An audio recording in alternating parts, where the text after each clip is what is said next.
So we're going to do this. This is the second part of section 12.2. It's called homogeneity of proportions. So that's one kind of test we're going to do. And then we're going to do another kind of test in chapter 13. Okay, so we're going to do two examples of two kinds of tests today. Homogeneity of proportions, let me just explain what's going on there real quick.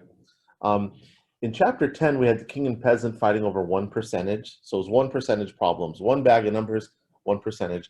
Then in chapter 11, we had them fighting over 2%, P1 and P2. And now what we're going to do is we're going to have basically more than two bags. We're going to have three or more bags or three or more populations.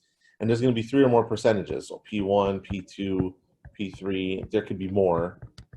And now we're just going to have a whole bunch of percentages, and the king and peasant are going to fight over a whole bunch of percentages.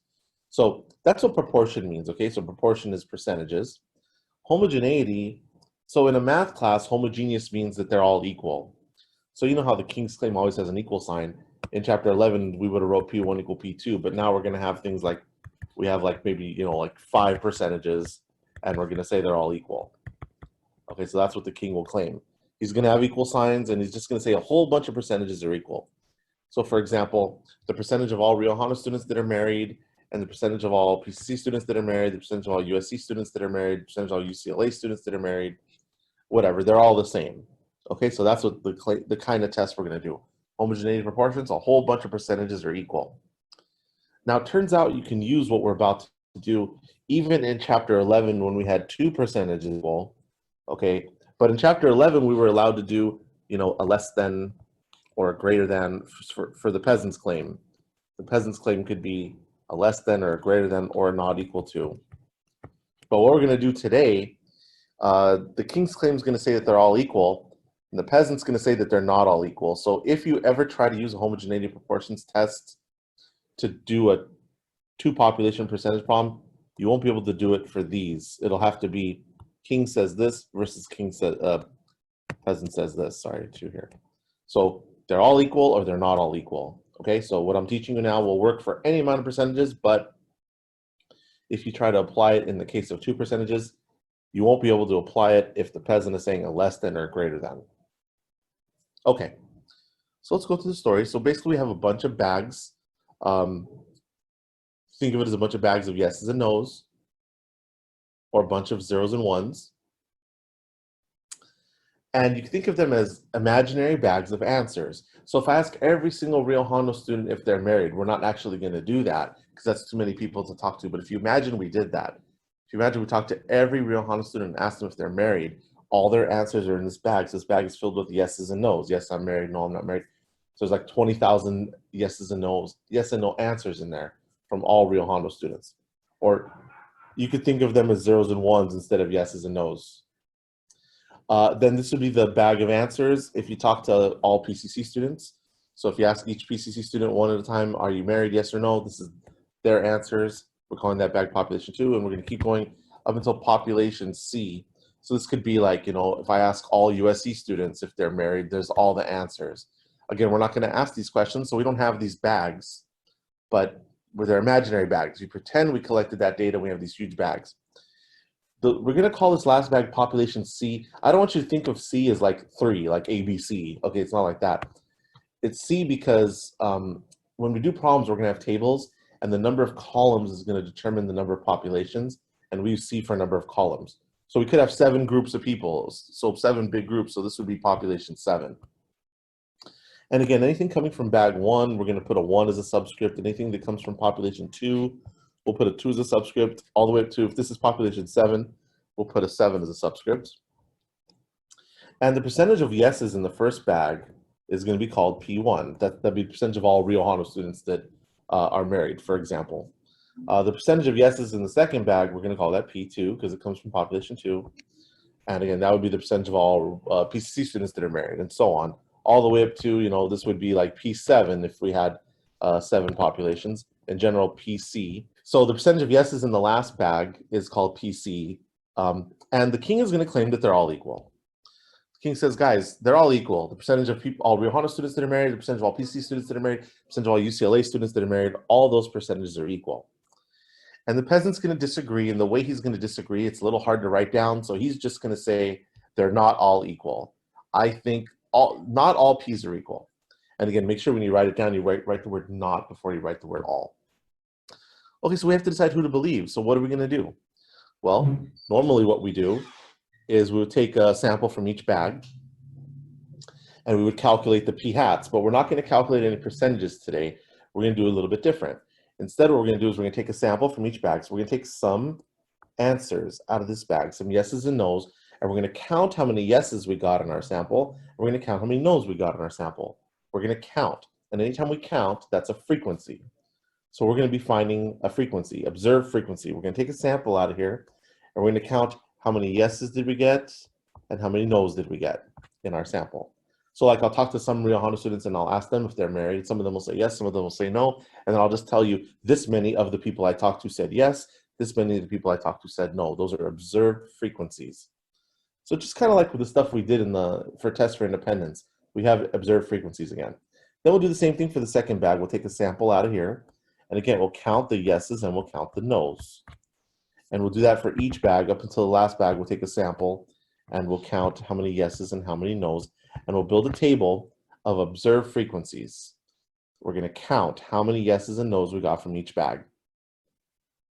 Okay, and then once we have those observed frequencies, what we're going to do is we're going to calculate expected frequencies. So again, just like we did before, we're going to say if the king's claim is correct, if all the percentages are equal, what numbers did I expect to see in the table that you made? So we have the observed frequencies and we have the expected frequencies. And then the whole point is, the whole thing to check is, are they close together? If the observed frequencies and the expected frequencies are close together, then you believe the king. If they're far apart, then you believe the peasant. So it's very similar. The type of test you're running is different than a test for independence or than a goodness of fit test. But other than the type of test being different, everything else is the same. So that's why this is in section 12.2, just like test for independence is in section 12.2, because all the work is the same except for when you write the hypothesis test, the type of test is different. Okay, let's see what it says here. So you could think of it as you have many different yes or no questions, and you're going to ask everybody, and you have a bunch of populations, and each population is going to get asked one question, or you could just have one question. But the point is, you have a bunch of groups, and you're going to ask each group some yes or no question. That way, you can collect a bunch of yeses and nos from them. And we have these percentages. We want to see if they're equal. And how are we going to decide if they're equal? We're going to take a sample from each bag, and we're going to count how many people said yes and how many people said no. And those are the observed frequencies. So we're going to form, it's called the contingency table. We're going to count how many people said yes and how many people said no in each sample that we took. Those are our observed frequencies. And then we're going to calculate the expected frequencies, assuming the king is correct. The king is going to say that all the p's are equal. Assuming he's correct, we're going to calculate the expected frequencies, and then we want to see if the O's and the E's are close. If the observed frequencies and expected frequencies are close together, we're going to believe the king when he says all the p's are equal. And if they're not close, then we're not going to believe the king. We're going to believe that not all p's are equal. We're going to side with the peasant.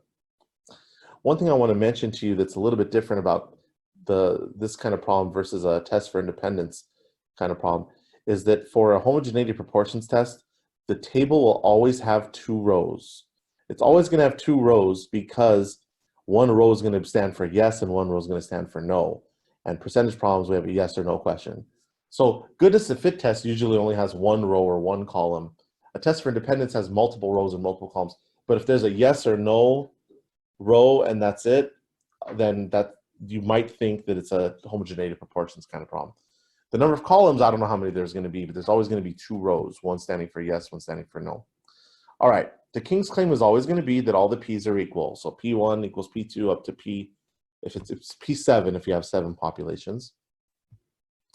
The peasant's claim, you're going to write that in words. You're going to write not all p's are equal. So you can write not all p's are equal. Again, make sure you write the word not before the word all. Don't switch the order, because if you switch the order, the sentence means something different and it's wrong. So put the word not first.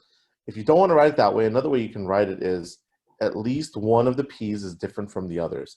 This is saying all of them are equal. What does it mean if that's wrong? It doesn't mean they're all different. Okay, some of them could still be equal. He's just saying every single one of them is equal. So they're all equal to each other. So if he's wrong, then at least one of them is different from the others. But again, don't write they're all different, because what about if some are equal and some are not?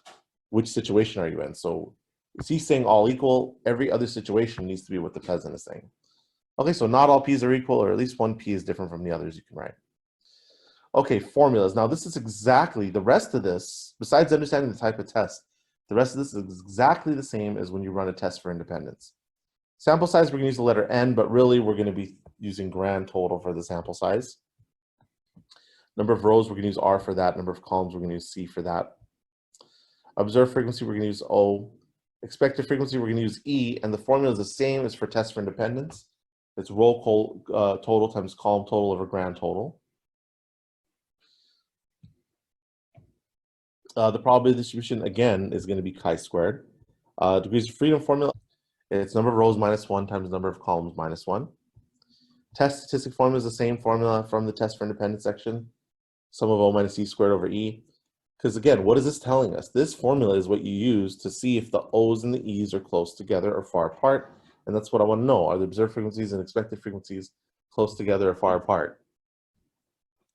So that's the formula we're going to use. And it tells us how close, if those and these are close together or far apart. And then we have conditions. Again, don't worry about the conditions as far as my quizzes and exams go, but I want you to be aware of them, especially if it shows up in online homework. So what are the conditions? Basically, the conditions are the expected frequencies have to be big. First condition says all the expected frequencies have to be greater than or equal to 1, and no more than 20% can be less than 5. So we need most of them to be bigger than 5. Again, don't worry about checking these, but if it shows up in an online homework problem, then you could just come to the slide so you know the conditions, and then you could do that part of the online homework. But otherwise, I will never test you that on quizzes and exams. All homogeneity of proportions tests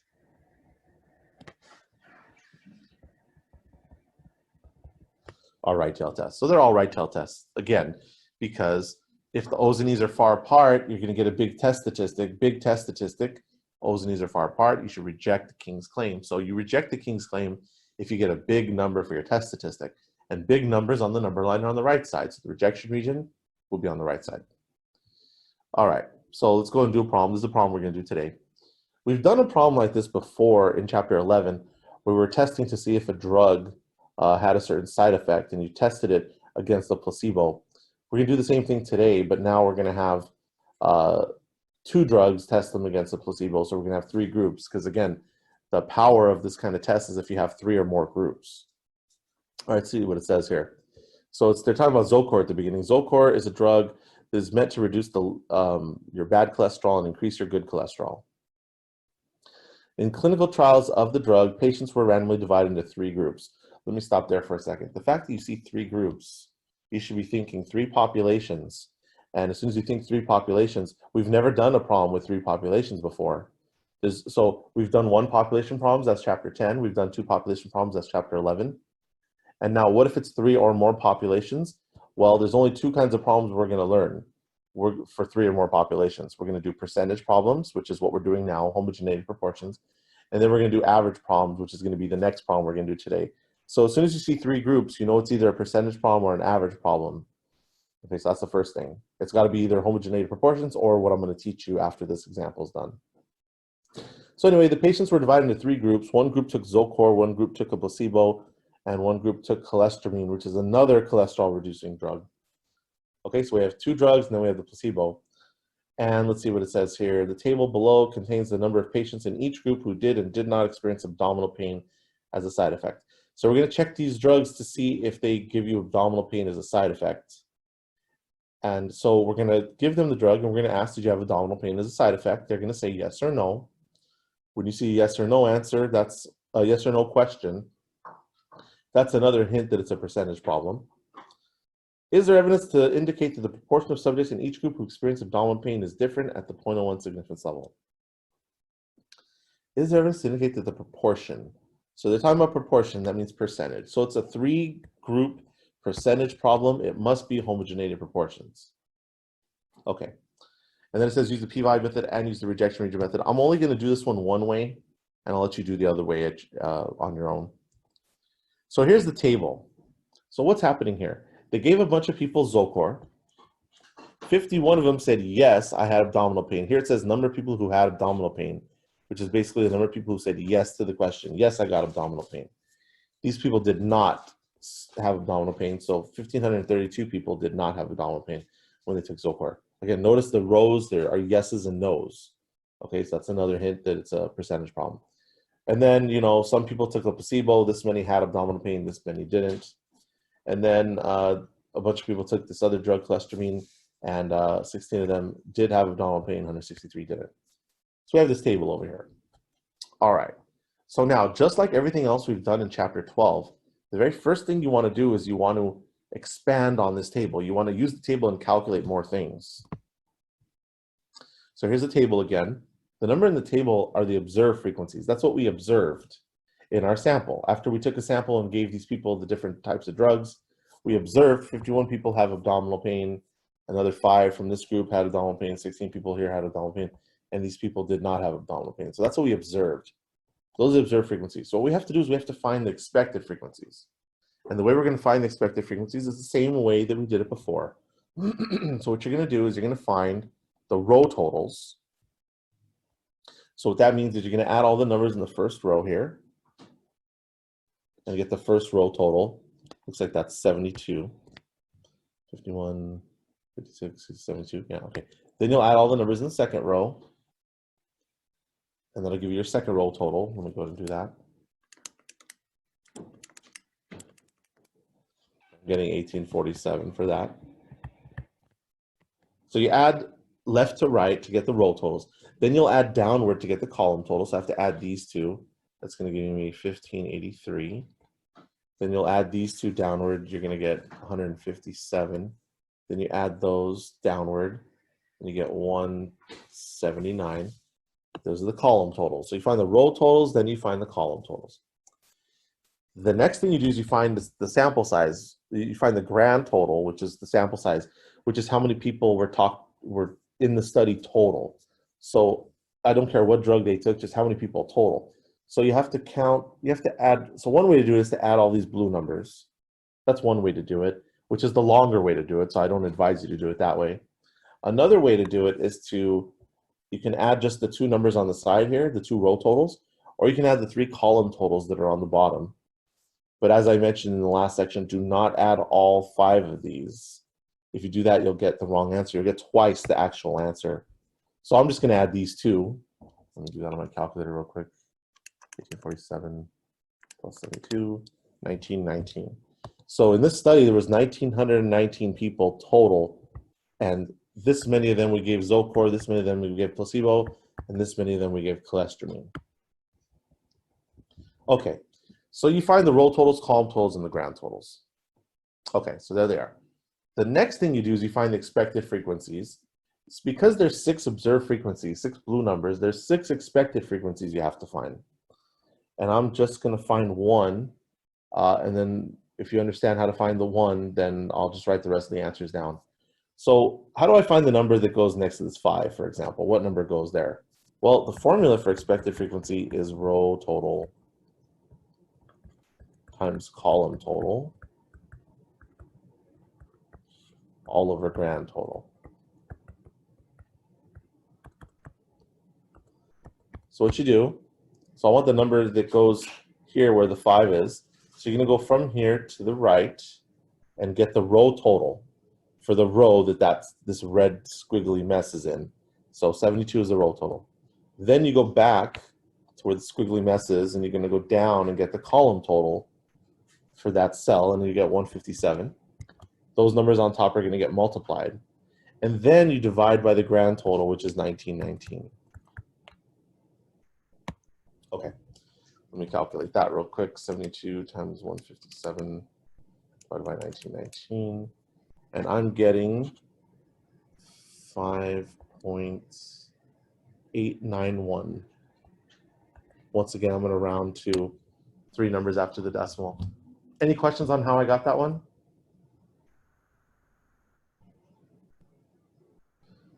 Okay, are you guys good on all of them? Can I just go ahead and write all the answers down? Yes. All right, so boom, there they are. Okay, so that's the first thing. Don't look at this yet.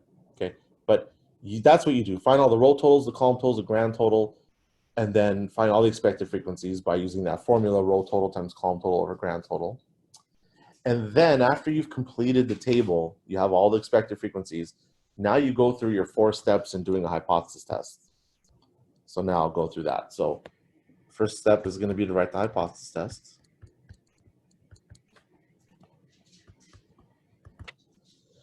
Okay, for the King's claim, well, how many percentages do we have? Okay, pay attention to this question, okay? How many percentages do we have? The answer is there's 3 percentages. Sometimes students will give me 6 percentages. So why is there 3? There's 3 groups, okay? So there's the percentage of people who took Zocor and got abdominal pain, percentage of people that took the placebo and got abdominal pain, and the percentage of people that took cholestyramine and got abdominal pain. So it's whenever you find a percentage, you're always going to be finding the percentage of people that said yes to whatever the question is. So we're not going to be finding the percentage of people who said no. So you should not be writing the percentage of people who took Zocor and did not get abdominal pain, okay? It's just going to be all the percentage of people that said yes. So in each group, we have a percentage of people that said yes. So there's 3 percentages. One of them is P, Z for Zocor, and then then a P on the bottom for placebo, and then P, C on the bottom for cholestyramine. Okay, just 3 P's, 3 groups, 3 P's. Okay, again, it's only percentage of people that said yes, I got abdominal pain. And the King's claim is always going to be that all the P's are equal. So you write it like that. Okay, H1, you're just going to write this in words. You're going to write down not all P's are equal.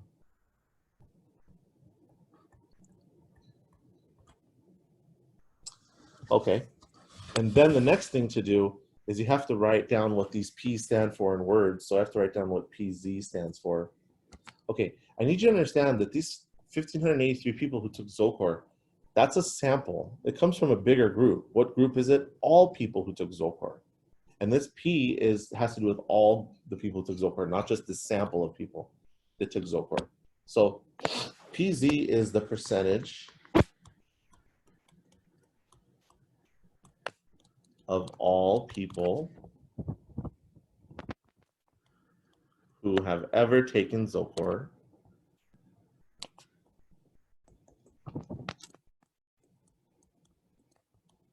and experienced abdominal pain as a side effect. Okay, so you write one of them down really good, okay? So that's how that one goes. So that's all people who took Zocor, who have ever taken Zocor in their life and got abdominal pain from it. Now, they were supposed to write down what all 3 of these symbols mean, but once you've written one good one down, we know what the rest of them are. This one is the same exact thing, but the word Zocor needs to change to placebo. This one is the exact same thing, but the word Zocor needs to change to cholestyramine. So you just go like this, and then you just go down to the last one, PC, and then you'll write dots like this. This means you're basically copying what you had written above, but you don't have to write it down again. The percentage of all people who have ever taken, so I'm going to write that part, taken cholestyramine and experienced abdominal pain as a side effect. Okay, that's the hypothesis test part. Any questions on that part?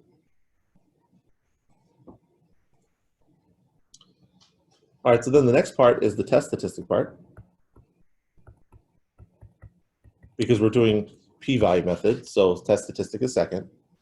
So you're going to use this formula, the same formula as before, chi-squared equals sum O minus E squared all over E. And you're going to have 6 terms to calculate because there's 6 categories. There's 6 pairs of O's and E's. Right here, there's an O and an E. So you're going to have to do O minus E squared over E for that category. So it's going to be 51 minus 59.393 all squared over 59.393. Okay, O minus E squared over E for each single one. So then plus, this symbol means plus, remember. You can do it for all of them. I'm not going to write them all down, but now you have to do it for this one. 5 minus 5.891 squared over 5.891. Then do it for this one. Then do it for this one. On your calculator, you do it for all of them, all 6 of them. And then the very last one, I'll write down I like to write down at least the first and last one. So 163 minus 172.284 all squared over 172.284. So I'm just going to tell you the answer. But go ahead and calculate on your own to double check. And now I'll erase the answer. Here's the answer. 14.706511032. That's the test statistic. Okay, so that's how that goes. All right, next step is to find the p-value. Let me go to the next slide here. So you're going to do the p-value part. So for the p-value part, you're going to write down alpha, which is, where is it? 0.01.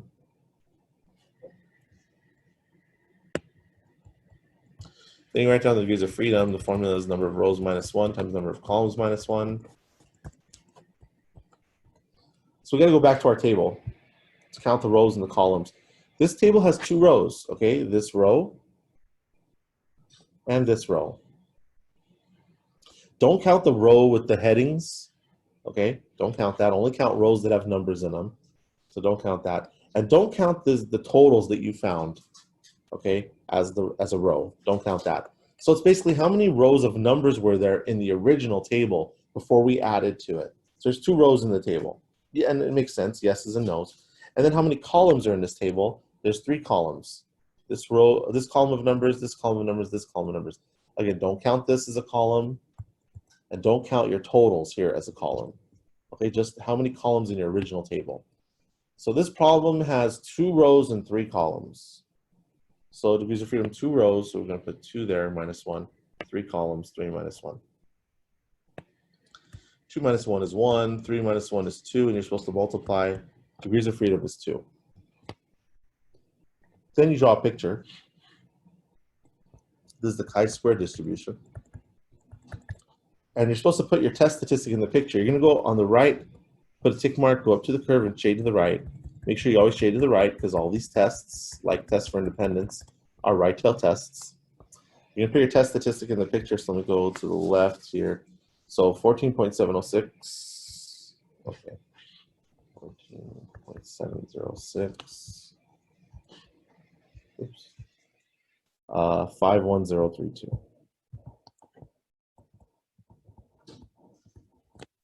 Okay, then you'll write down the notation for the p-value, which is probability chi-squared greater than 14.706511032. And then you put in the calculator. So what you're going to do then is on your calculator, you're telling the calculator you want to find the area under a chi-square distribution. Let me try to get this out of the way a little bit. Okay, so you're going to go to distribution. See here it says distribution right here in blue. So you're going to go second distribution. Then you're going to go down to chi-square CDF. Don't use the PDF one ever. Okay, so we're going to use the chi-square CDF one. Let me get rid of these numbers.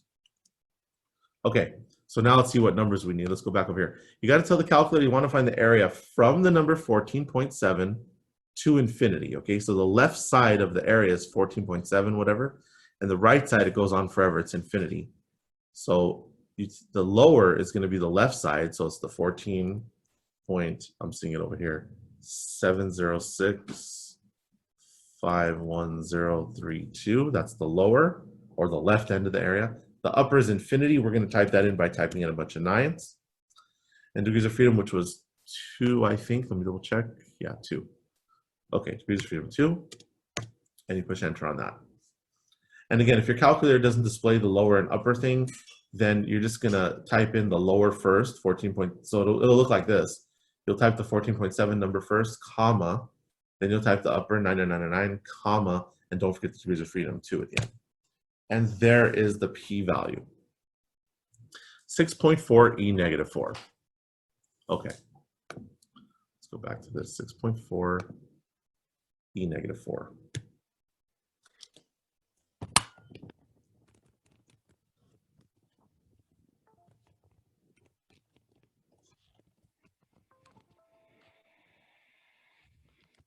Okay, now I'm not going to write 6.4 e negative 4. You can, but I just want to make sure you know what this means. So remember what e negative 4 means. It means you're supposed to take the decimal and move it 4 times to the left. So what this number really is 0.3 more zeros. It's 4 zeros total, if you count the one before the decimal point. And it's 4 zeros total, and then 6, 4. Okay, so I'm just going to write it like that. But, you know, this notation still, this E negative whatever notation is really awesome when you have a lot of zeros, because you don't want to write 37 zeros down. Or if the calculator displays 37 zeros, you don't want to sit there and count them. But this one only has a couple, so I'm going to go ahead and just write them out. So it's 0.00064. If you write 6.4 E negative 4, that's totally fine. Just make sure you know what it means. It means this number, so it's a super small number. All right. Then the question you always ask after you have the p-value is the p-value less than the alpha? So it's 0.00064. Is that less than, what's the alpha? 0.01. And it definitely is. It's way less. So yes. So then you write down the conclusion. The conclusion, if the p-value is less than alpha, your conclusion is going to be reject H0. And then you're going to write the answer out in words. Okay, so the answer in words is going to be, let's see. So we're rejecting H0. Let's go back and remember what we're doing. H0 was all the percentages are equal. We're rejecting that, so we're siding with this. Evidence suggests that they're not all equal. You could write that they're not all equal, but I'm going to write a little bit more than that. So we're going to write, it's going to be a little bit long, so let me section this off here. Okay, evidence suggests that the percentage, let me put this over here.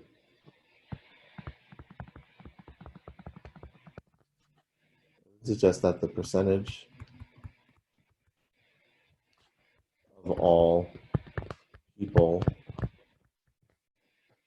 who got abdominal pain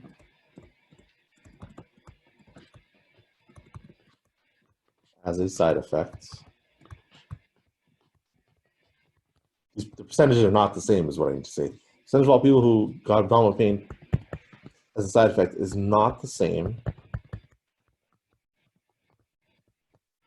among the Zocor, placebo, and cholesterol groups. So anyway, that, you don't have to write it exactly that way, but there's one way to write it. And that's how this example goes, and that's how a homogeneity of proportions problem goes. I'm not going to do the rejection region method. Like I said, I'll let you guys do that on your own. And so I'm done with section 12.2 if there are no questions. Any questions on section 12.2? All right, I'll take that as a no. So let's go ahead and move on. So now we're going to go to section 13.1, and we're going to do one more kind of test, and we're going to do one more example. This time it's, so this type of test we're doing now is called a one-way analysis of variance. Okay, but don't let this phrase scare you. Sometimes they call it, instead of analysis of variance, they write ANOVA. That's for analysis of variance. Okay, one-way analysis of variance. But sometimes it gets confusing because people see the word variance and they think of, you know, sigma squared. That's what variance is, or think of standard deviation. But this is not a standard deviation kind of test. So the name is a little bit misleading. We're comparing 3 or more averages. So we just learned how to compare 3 or more percentages. Now we're comparing 3 or more means, 3 or more averages. So it's a similar story to what we just did, but the way to do the work is totally different. That's why it's in a different section. But let me go ahead and go through the story. So we have a bunch of bags of numbers. And each one has an average. The average of all the numbers in this bag is going to be called mu1. The average of all the numbers in this bag is going to be called mu2. We're going to have k bags, k populations in this section. The last one's going to be called mu k. So k stands for how many populations we have.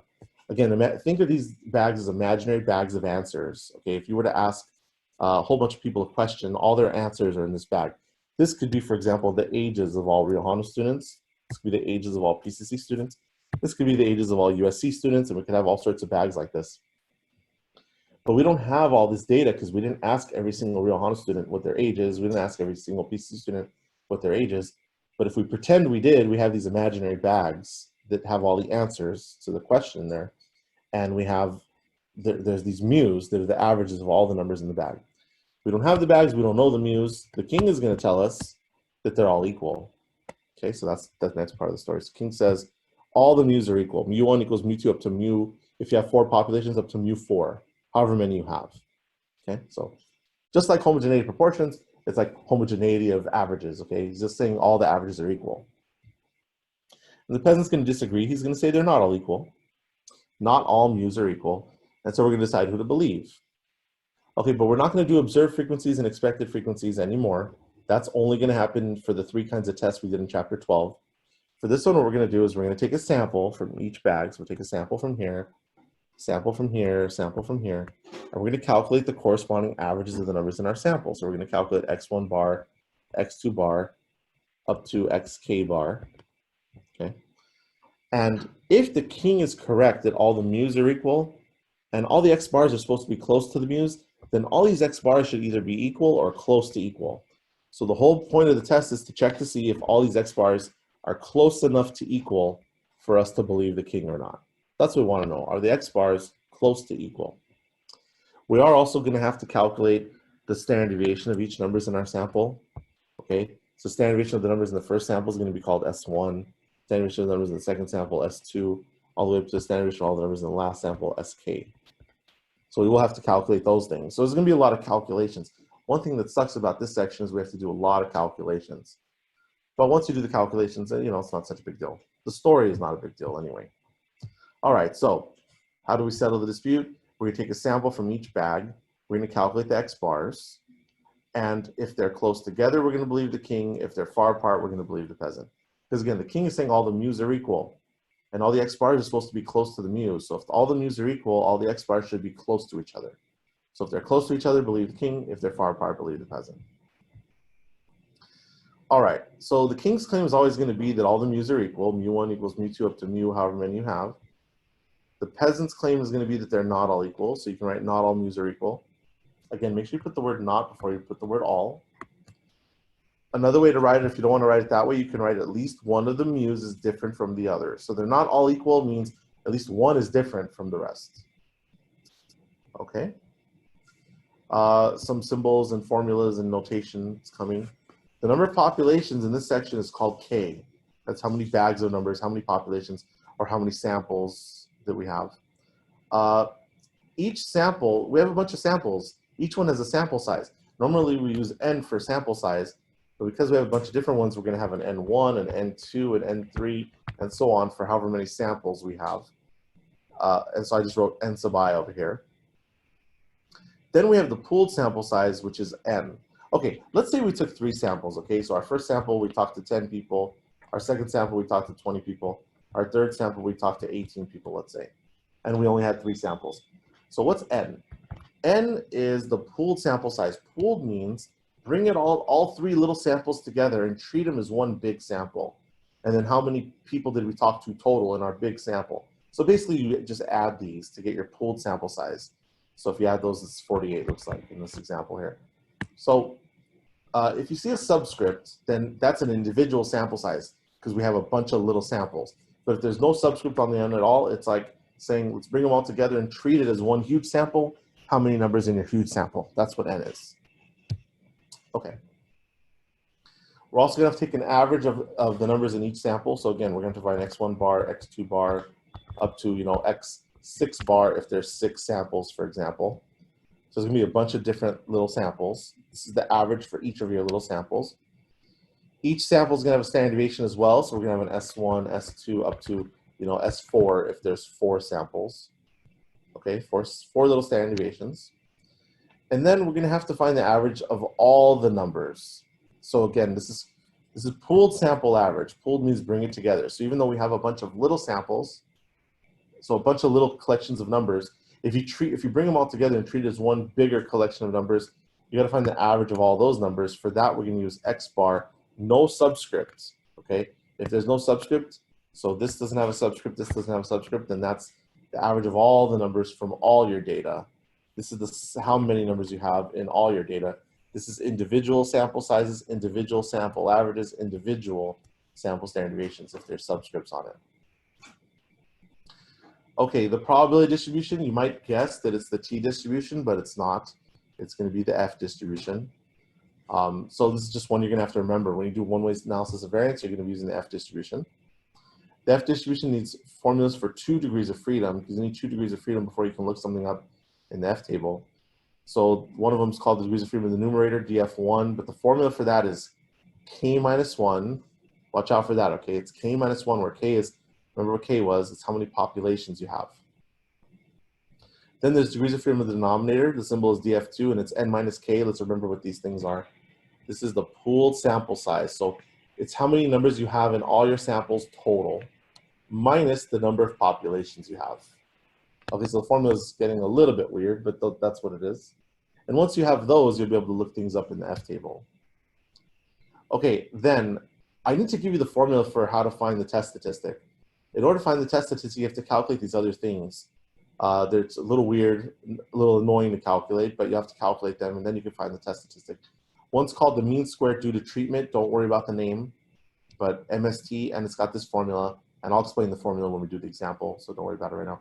And then the other thing you have to calculate is called the mean squared due to error. Again, don't worry about the name, but the symbol for it is MSE, and it's this other formula you have to find. So you have to find these 2 weird things, and then once you find them, then the test statistic is easy. The test statistic formula, you just divide them. You do the MST divided by the MSE.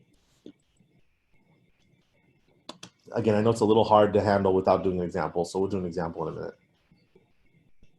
Okay, there's conditions. Basically, again, we need central limit theorem to apply. So the first thing it says, all the bags have to have a normal distribution. We're going to be assuming that.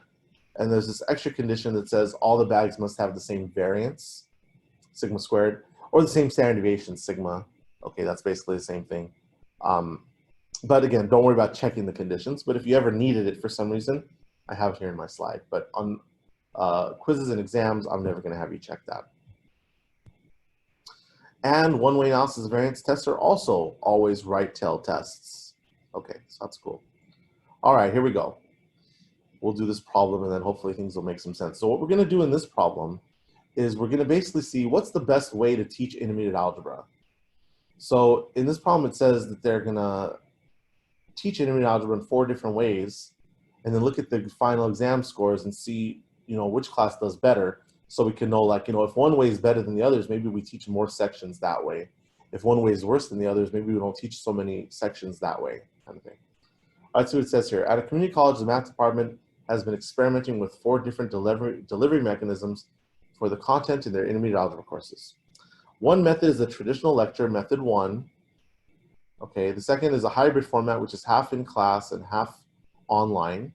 So half is online, half is face-to-face. That's method 2. The third way is completely online, method 3. And the fourth is an emporium model from which students obtain their lectures and do their homework in a lab with an instructor available for assistance, method 4.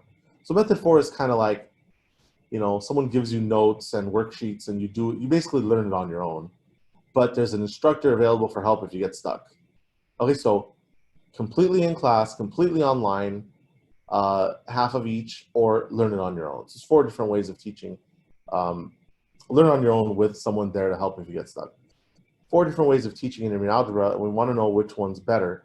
To assess the effectiveness of the 4 methods, students in each approach were given a final exam with the results shown on the next slide. Does the data suggest that any method has a different mean score from the others at the 0.05 significance level? So like as far as the final goes, how are you going to know if I ask you this kind of question? Well, first, you see there's 4 groups. So there's going to be 4 populations. So anytime there's 4 populations, it's either a homogeneity of proportions, which is what we just did, or an analysis of variance. So I need to know, are the king and peasant fighting over percentages or averages? And it says here, does the data suggest that any method has a different mean score from the others? So they're talking about averages. So this is a one-way analysis of variance problem. Okay, so we know that. Let's go to this slide here. So here's the data. So basically what's happening here is this here is 16 students took the final exam using method 1, which was just traditional lecture class. Then there was another 14 students who took the class half online, half face-to-face, and this is their final exam scores. Then these are 13 people who took the class online, completely online.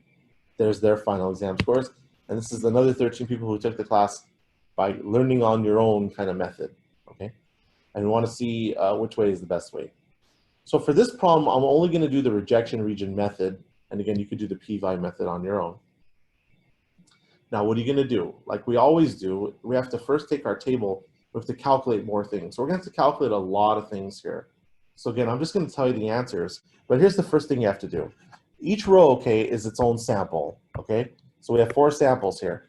For each sample, you're going to have to calculate a bunch of things. You're going to have to calculate the sample size, the sample average, and the sample standard deviation. So how many numbers are in this first sample? There's 16, so that's this first sample size. Then you count how many numbers in your second sample. There's going to be 14 there. Count how many numbers here. There's 13. That's 13 in your third sample and in your fourth sample. So you first figure out the 4 sample sizes. Okay. Each row is its own sample. Then you're going to find the 4 sample averages. So now we have to take the top row and find the average of all those numbers.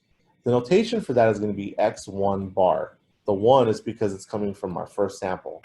This number, by the way, 16, that's N1. I'm putting an I here, but you know, the I depends on what group you're in. So N1 is 16. X1 bar means add all these numbers and divide by 16 because that's how many we have. And so X1 bar is 74.44. Then you have to find the average of all the numbers in your second sample. The notation is going to be X2 bar. Okay, so you find the average of those. You add them up, you divide by 14. And I'm just telling you what the answers are, 70.71. Then you find the average of these, which is add them up, divide by 13. The answer is that. Add these numbers up, divide by 13, and you get your 4 sample averages. So each sample has a size and an average. Then you have to find the standard deviation of the numbers in each sample. So you have to find 4 standard deviations. So this first set of data here, we're going to find the standard deviation of those numbers. So the way you're going to do that is you have to find 2 sums. Remember, you have to find sum of x squared and sum of x. Then you have to plug it into the standard deviation formula. When you're done, you get 11.27. So S1, the standard deviation of the numbers in your first sample, 11.27. Okay, so this is called S1. The number we get here will be S2, this will be S3, this will be S4. So now you have to find the standard deviation of all the numbers in your second sample. Same thing, you have to find 2 sums, sum of x squared and sum of x, plug it into the standard deviation formula, and when you're done, you get this number. And anyway, here are the 4 standard deviations. So for each sample, find the size, the sample average, and the sample standard deviation. Do that for each of your samples. After you're done with that, more things you have to find. You have to find n, pooled sample size. You want to count how many numbers you have total. You can just add these numbers to see how many numbers you have total, or you can just count them all. And when you're done, you're going to get 56. There's 56 numbers total. Okay, you find that. Then you're going to find x bar here. N has got erased and right again. So you have to find n. Then you find x bar. X bar with no subscript means you have to find the average of all of these numbers. Okay, so there's really one way that works all the time. What you have to do is you have to add all 56 of these numbers and then divide by 56. That's annoying, I understand, but that's what you have to do to find x bar. Okay, I think the answer when you're done is 73.5. So I'll just give you the answer for right now, 73.5. Now, a comment I want to make real quick. Sometimes students will ask me, I think I know a faster way to do it. I'll be like, okay, what are you saying? And they'll say, can we just take these 4 x bar answers and find the average and get this average? And the answer is no. But the answer, the real answer is sometimes. So I want to say this to you because if you can do that, then it'll save you a lot of work. Instead of adding 56 numbers, you can add 4 numbers. But it doesn't work all the time. But sometimes you can do that. Okay, so when can you do that? The only time you can do that is if all the sample sizes are the same. You see the sample sizes are different, so there's really no way out. You're going to have to add all 56 numbers and divide by 56. But if these were all 16s, like on a quiz or an exam or something, if they were all the same number, then another way to find this x bar is you could just add these 4 numbers and divide by 4. Okay, so that's what you have to find. Okay, then 2 more things. Let's find the MST and we'll find the MSE, and then we'll start. So x bar we already explained. MST. All right, so how do you find the MST? So the formula for the MST is this mess. Let's take a look at this formula. One thing I want you to notice is this formula has a sum on the top. the sum is only on the top. So I'm going to put a long fraction line here. The bottom is just k minus 1. That's it. The top has a sum. Now let's ignore the sum for a second. And you see where the i's are? Everywhere you see an I, what you're going to do is you're going to change all the i's to 1. So I'm going to write it down, but every time I'm about to write an I, I'm going to write a 1.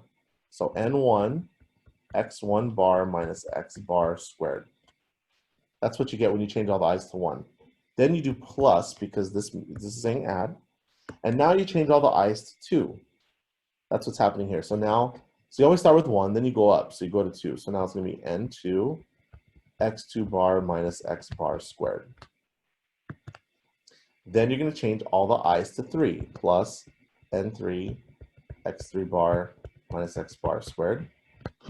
And then you're going to change all the i's to 4. And then you're going to stop at 4 because we have 4 samples or 4 populations. So last term is n4. Oh, I need more room here. Let's make the plus sign small. n4 x4 bar minus x bar squared. Okay, so that's what this formula is trying to tell you. It's telling you this. There's going to be more terms if you have more samples. Then you're just going to fill into this formula.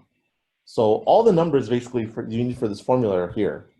Okay, so n1, this is n1, so it's going to be 16 times x1 bar is this, so 74.44, minus x bar, which is erased, let me write it up here, with 73.5, 73.5, all squared, plus, then you're going to do it for the next column. So this term n2, this is n2, this is x2 bar, and then there's the x bar again. You're just going to do it for each one. I'm just going to go up to the last one. The last one's going to be n4, which is 13. This is n4. And then it's going to be x4 bar, which is this, 77.92, minus x bar, 73.5, all squared. Then you divide by k minus 1. K was the number of samples, or the number of populations. So k is 4, so you have to do minus 1. So you calculate this, and I'll show you the answer in a minute, but you calculate it like that. Okay. Then you do the same thing for the MSE. It's got a similar kind of formula. And the way you're going to do this, again, notice the sum is only on top. So on the bottom, put a long fraction line. On the bottom, put n minus k. On the top, again, I'm going to ignore the sum symbol for a second. And whatever's here, I'm going to change all the i's to 1. And it's going to say n1 minus 1 s1 squared. Then plus, because we're adding. Now change all the i's to 2. It's going to be n2 minus 1 s2 squared. And you keep going. You change all the i's to 3. And then you'll change all the i's to 4. And then you'll stop there because we have 4 populations or 4 samples. So this formula is trying to communicate this to you. Okay? And the more samples you have, the more terms you're going to have. Once again, you're now going to fill into this. The first one says n1 minus 1. Here's n1. So 16 minus 1. S1 is right here. So 11.27 squared. And you just fill into this formula. I'm going to just go to the last one. But you'll have to use these numbers now, then these numbers. The last one says n4 minus 1. Here's n4. So n4 minus 1. And then s4 squared. Here's s4, 11.59 squared. And on the bottom, it's going to be n minus k. N is your pooled sample size, which was 56. It's how many numbers you have total, minus how many populations you have or how many samples you have, which is 4. And then you calculate this. So go ahead and calculate that on your own. But I'll just give you all the answers now. So there's your X bar answer. There's your MST answer. There's your MSE answer. Okay, so you got to calculate all this stuff, plus n is not written down over here, 56. Once you calculate all that, then we can go through our 4 steps of doing the problem. So now let's go and go through our 4 steps. So first step, hypothesis tests. H0 is going to be mu1. This is average final exam score if they took the class using method 1, mu2, mu3, mu4, that they're all equal. Okay, that's what the king claims, that they're all equal. The peasant is going to say they're not all equal, so not all mu's are equal. And then because we have symbols written down here, we have to write down what their meaning is. So mu1 is the average final exam score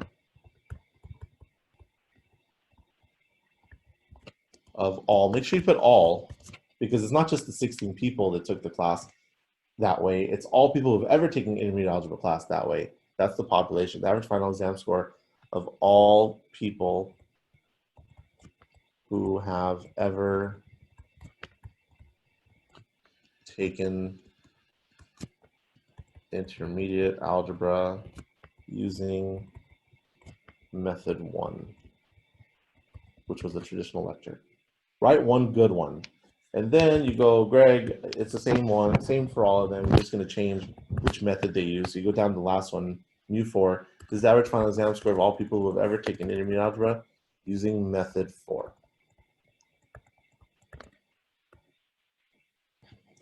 Okay, after you do the hypothesis test, the second part is going to be the rejection region, because we're doing a rejection region method.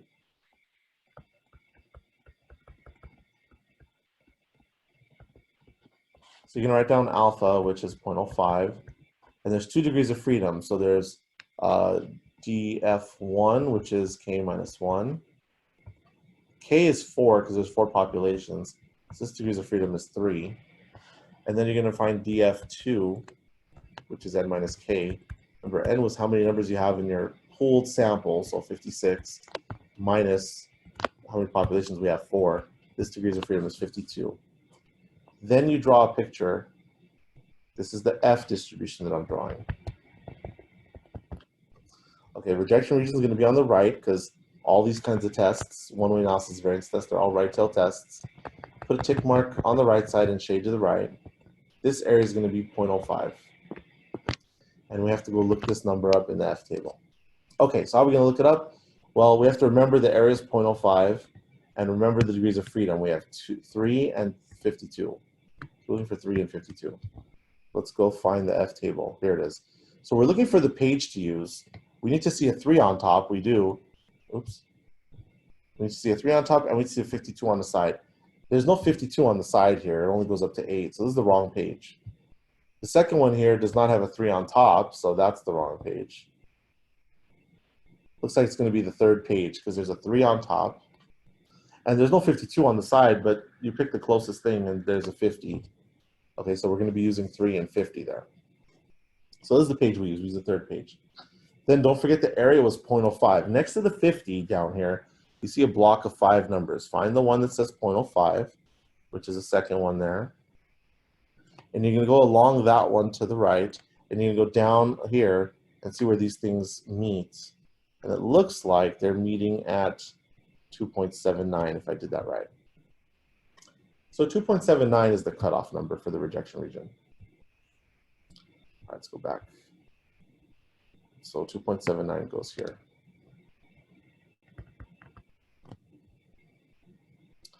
All right. Then the next thing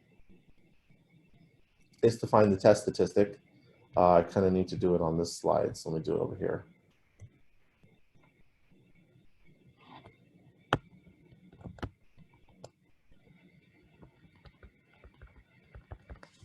So now test statistic. So once we did all those calculations, test statistic is easy. It's MST over MSE. So you have to divide those crazy numbers that we had to find. Let me go back. Okay, here they are. 154.4531.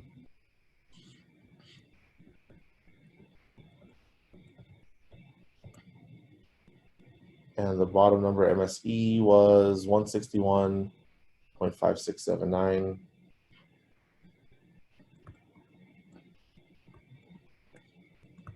So you just divide those. Let me go ahead and do that real quick.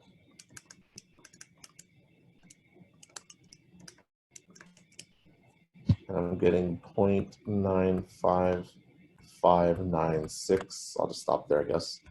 Okay, so there's the test statistic. And now you want to see where that lands in your picture. And it's not bigger than 2.79. It's over here somewhere. It's less than 2.79. So conclusion, Conclusion is do not reject 8-0.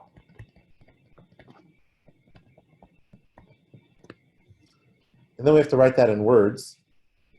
And the way you write that in words, well, the king is saying the average exam score is the same for all the delivery methods. It doesn't matter how you teach linear algebra, students are going to do the same.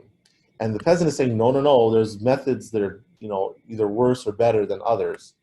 But if we're not rejecting 8-0, there's not enough evidence to say that one is better than the other kind of thing. So not enough evidence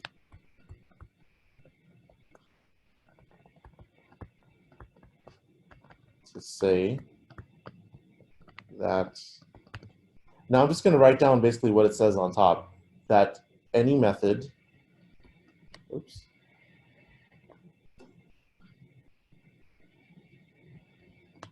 that any method has a different mean score from the others. That's the end of the story on this example. One last thing to say. So again, do the p-value method, you know, on your own. When you do the p-value method, you have to type in both degrees of freedom for F distribution, and you always have to type in df1 first before df2. Okay, so just make sure when you're doing degrees p-value method on your own, you're gonna have to type in, you know, you're gonna type in this number, comma 99999, comma, and then don't forget these 2 degrees of freedom. If your calculator says upper, lower kind of thing, then I don't think you'll have a problem. But if yours doesn't, then just don't forget to put the degrees of freedom. Don't forget to put them in the right order. This one goes first. Okay, guys, we're done for today.